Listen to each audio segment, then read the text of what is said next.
my review of Timothy Dalton starring License to Kill. It was the second Timothy Dalton James Bond film and his final one.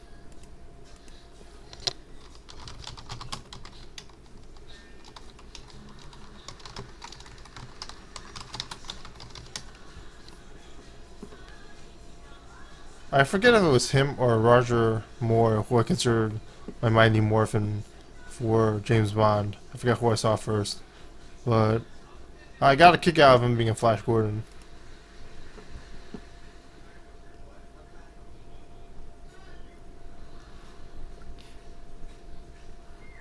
There's a lot of stuff I liked in the film. The violence. I don't remember the Lupe stuff, but the fact that what's his name gets the right shark. I don't even remember that it was Felix Leiter, but it's pretty dark. I don't remember the stuff. A lot of stuff when I was younger. Maybe it was because it was censored when I was younger.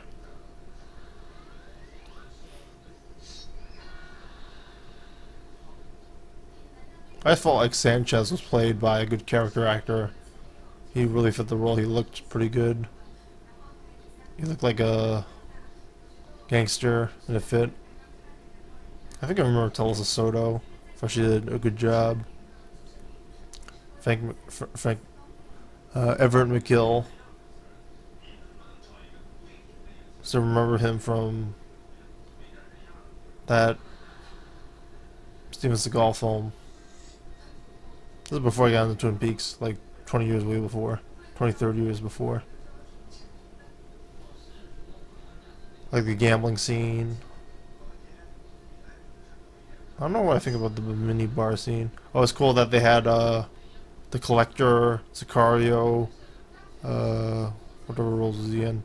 DJ from The Last Jedi and the Star Wars sequels and Star Wars film franchise.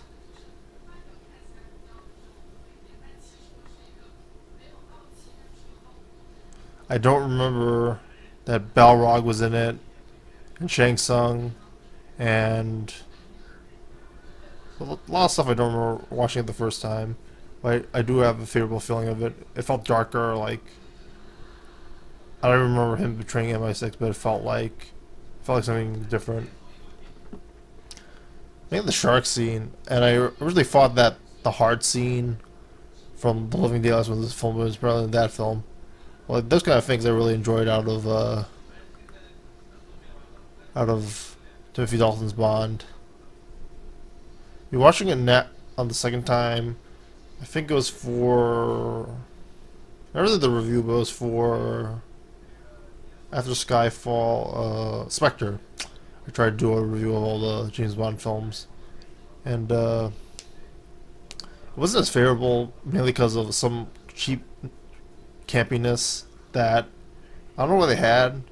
Like people complained about that in the Living Daylights, but like some of it's still in this film, like with the truck floating, doing its on its heels like a toy.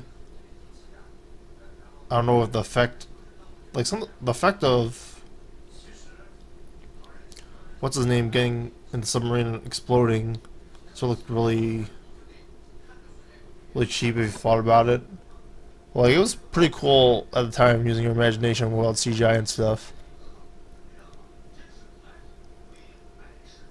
The 1989 film that came out at the same time as the same year as Indiana Jones and Batman. Nothing could beat Batman that year. Batmania here was really big, albeit I was born then, but I don't really remember about Batmania because I was really conscious at the time. John Glenn's fifth and final consecutive Bond film. He was the editor prior. He directed For Your Eyes Only. Has epic song in the beginning.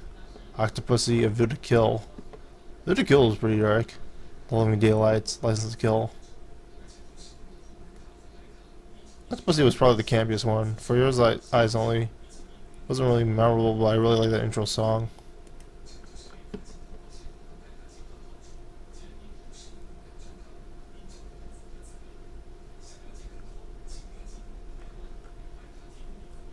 has some very cinematic stuff. The whole intro song by Gladys Knight, "License to Kill," was probably really dark at the time, just for that word "to kill." Felix Leiter's wife getting attacked. I think I remember that when I was younger. I don't remember being. It was sort of censored, but like it was still very scary, especially what's her name's performance after she got attacked. Leiter's reaction. I keep thinking Leiter and her died, but like I'm not sure if that's true. They keep that ambiguous.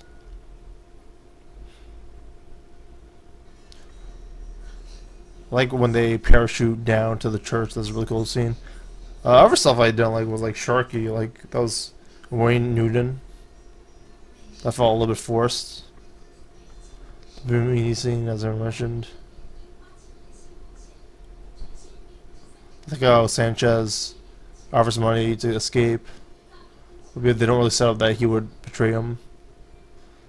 I think in the Line of Duty Part 2 with Donnie Yen was this year too. It was probably a better film. Maybe there's probably some American propaganda in that film. Shark Tank, though. I do like he still does the James Bond quips, but like it's pretty cool. Like someone getting eaten by a shark, someone getting stabbed in the, getting shot in the front with for the chest with a harpoon.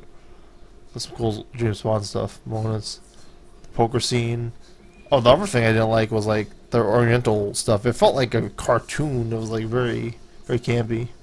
Probably from the '80s, but it really hasn't aged well at all. I still think he should have went with Tulsa Soto in the end because she was the one who was tortured by Sanchez.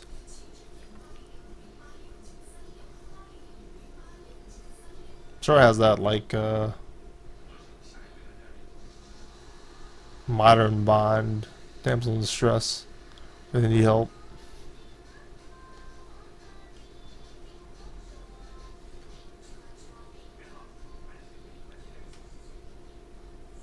So basically my thoughts. I like the water stuff, and it's pretty much my thoughts on the film.